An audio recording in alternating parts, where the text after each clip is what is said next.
Guys, I regret buying my C6 Corvette, which is absolutely not true. Welcome back to the channel, everyone. I hope you're having a fabulous day. And in today's video, we got some spicy stuff on the agenda. I'm basically going to be going over a couple things to know when buying a C6 Corvette. I'm going to be going over 5 reasons why you should buy one and 3 reasons why you should stay away. Let's get into it. Now, the first thing to be aware of when buying a C6 is the spec. Obviously, the C6 came in very many different colors and interior colors and transmission options. So before buying a C6 Corvette, just know which spec you want to buy, because spec usually reflects off the price as well.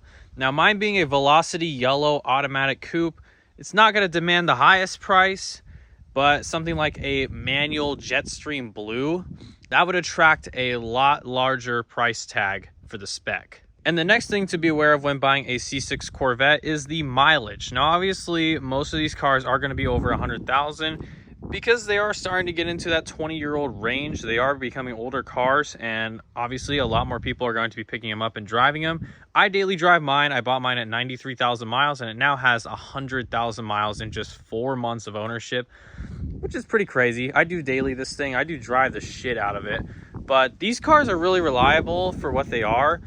And even ones with 100,000 miles plus, as long as they're maintained well, you should have mainly 0 problems. Just make sure you're doing regular maintenance on it and you should be good to go. And the last thing to consider when buying a C6 Corvette is going to be the transmission. Now, mine has the 6L80 6-speed automatic transmission. There is a few different transmission options like the 4L80 and the T56. That is the 05 model only. From 2006 to 2013, GM switched it to the 6L80, which I have, and the TR6060 6-speed manual transmission. Now, the manual transmissions are going to demand a little bit of a higher price, but if you have that extra cash, I would highly recommend spending a little bit extra to get the manual transmission. Although the 6L80 isn't the worst transmission, I've actually driven worse than this. So the 6L80, no complaints there, it's not too bad. But the manual transmissions are going to demand a little bit higher price range. All right, with all that out of the way, let's get into 5 reasons why you should buy a C6 in 2025. The first reason is purely just the looks. This car looks like a sports car. It looks aggressive. It turns heads 100%.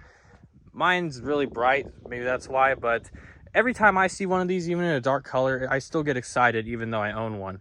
They just turn heads everywhere. They just look amazing. They look aggressive.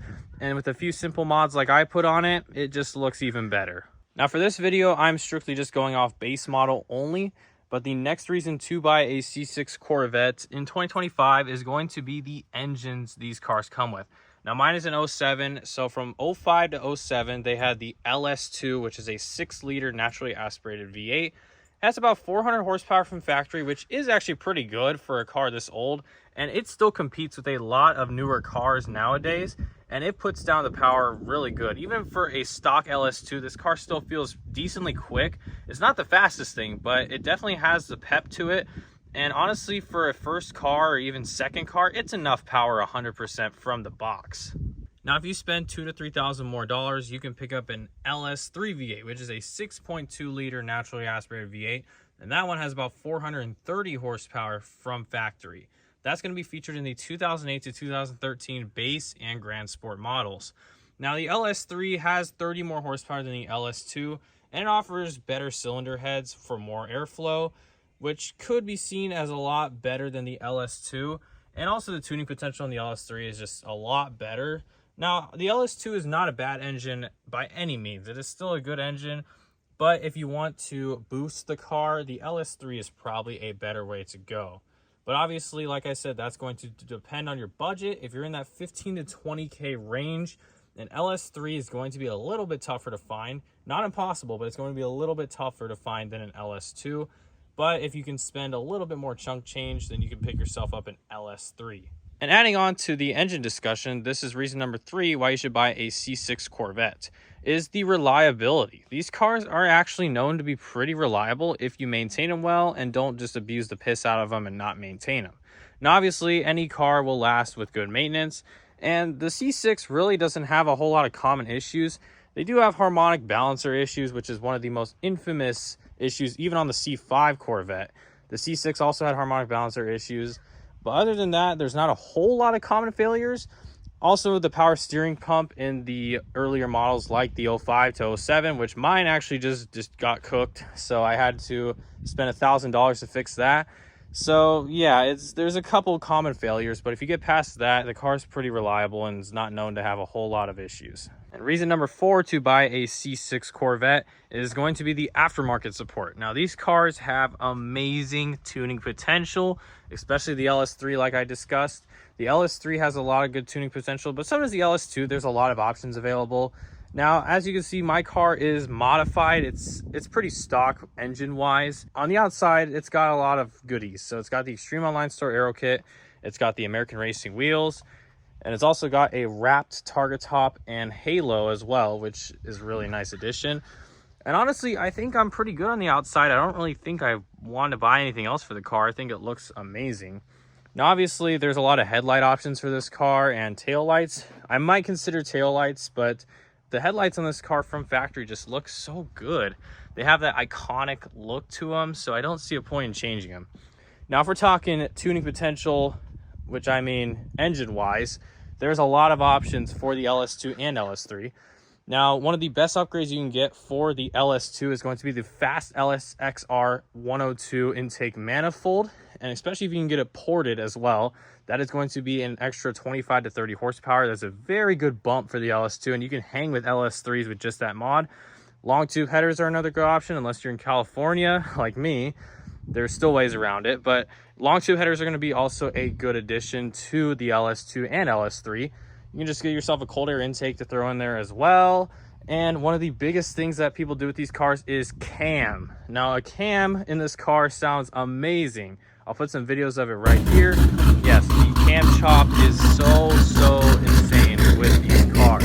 Now, I thought about doing it to mine in the beginning when I bought it. Not too sure yet. I'm kind of still in the middle.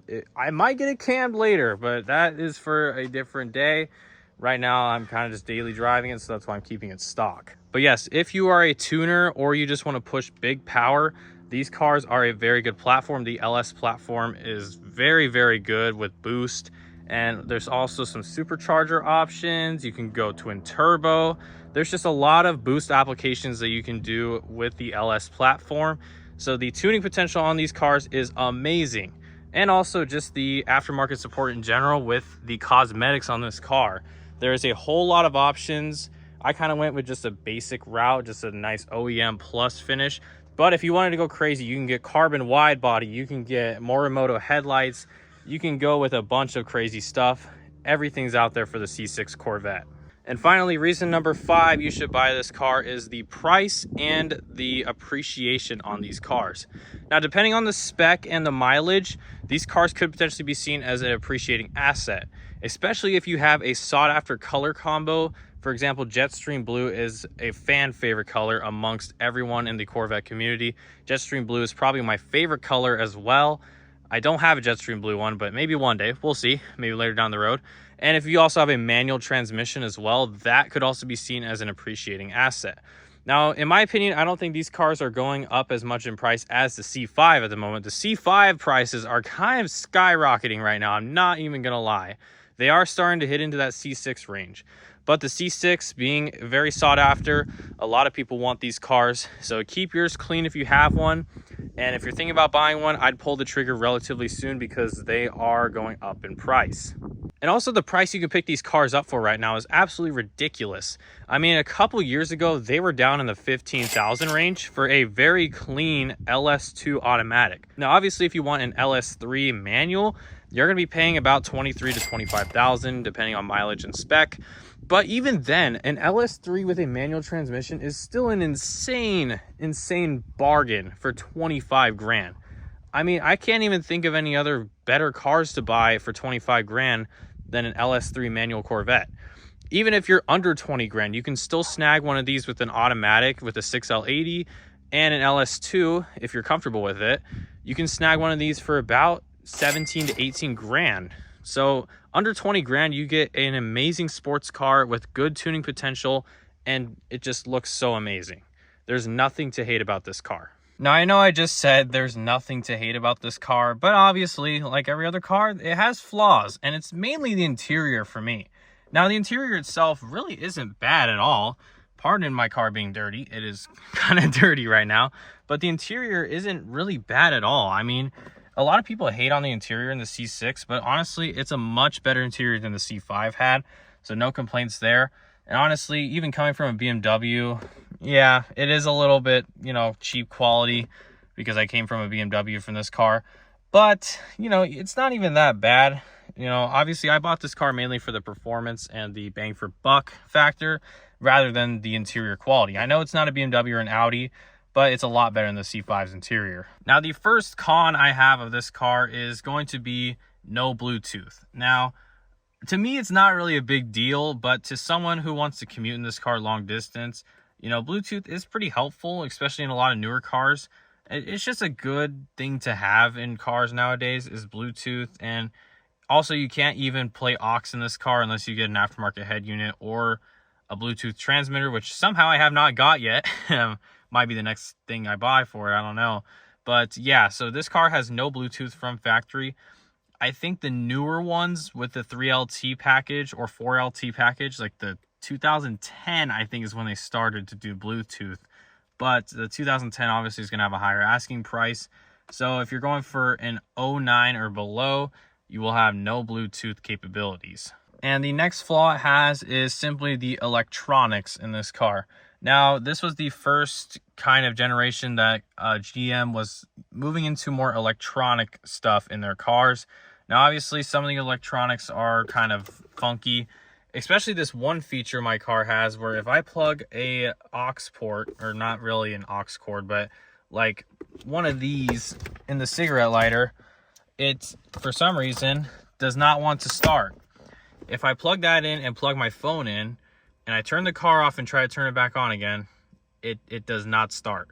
It says no fobs detected. I'm pretty sure this messes with the electronic currents in the car. So yeah, the electronics are a little bit buggy in this car. But, you know, it's just the quirks of a C6, I guess. They have a lot of funny quirks. And also this car uses electronic door locks. So if you have a dead battery and the key is left in the car, well, you're kind of screwed. So yeah, this car uses electronic door locks, so make sure your battery's charged, because otherwise, if you leave the keys in here, then, well, you're screwed. Now, I know I said these cars were reliable, which is absolutely true. They are reliable, but maintenance costs can be a little bit more expensive because of Corvette tax. Now, basically, Corvette tax is the idea that since you have a Corvette, you can pay a higher premium to get your car repaired and also markups on a lot of parts. Now, obviously, since I'm not a mechanic, I had to get my car taken to a shop to get the power steering hose replaced, and that cost me $1,000 because the labor was almost $900, which is absolutely insane, but the part was only $130. Also, tires are not cheap on this car at all. Now, I just picked up some used Michelins, not even new Michelins, for $985. And yeah, the tires are expensive on this car. Now, even the stock size, 245 in the front and 285s in the rear, it's still expensive for tires. Now, this car is going to run through them, obviously, because, well, it's rear-wheel drive, and I'm sure you're not going to drive it like a grandma. Well, maybe some of us. But if you're ripping this car all the time, you will have to replace tires probably a lot more. So, yes, tires are also not cheap as well. But regular maintenance on this car really isn't that bad. Oil changes, coolant flushes, brake flush, and just checking the belts and hoses and stuff, make sure everything's good. Brakes also could be a little bit expensive, but those usually aren't a huge problem. And spark plugs and wires are also going to be kind of cheap as well. So yeah, the regular maintenance on this car really isn't too bad unless something big breaks. For example, the harmonic balancer, that is going to be a costly repair unless you can do it yourself. And I'd say the very last con of the C6 Corvette, this kind of just depends on the company, but the aftermarket mods for this car are going to be a little bit pricier. Now, for an example, I just bought an Axleback exhaust for my car, SLP Loudmouth 1, and that cost me $1,000. And obviously, I don't have the equipment or the space to install it myself, so I had to spend another $400 to get it installed by a muffler shop. So that cost me about $1,400 out the door for simply just an axle back system. That doesn't even include the X pipe or the headers. That is a whole different story. Also, headers for this car are pretty expensive as well. The good news is that lowering this car is practically free. I mean, you can just lower it on stock bolts and you have a lowered C6. That's exactly what I did.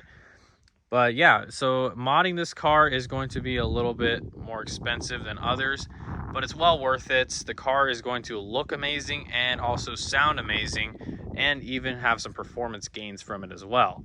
So if you buy a C6 Corvette and you plan on modifying it, just beware that the mods for this car are going to be a little bit more expensive than other cars. Now, obviously, there's a lot of more good reasons to buy a C6. I was just kind of going over the reasons why I bought one, and just some of the more common reasons why people decide to buy C6s.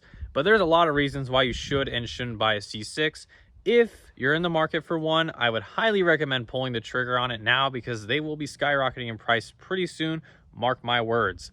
But anyway, that's going to do it for the video, guys. I hope you absolutely enjoyed. Have a good rest of everyone's day, and hit that like button and subscribe if you're new to the channel, and comment down below some other video ideas. I'd love to hear them. Anyway, see ya.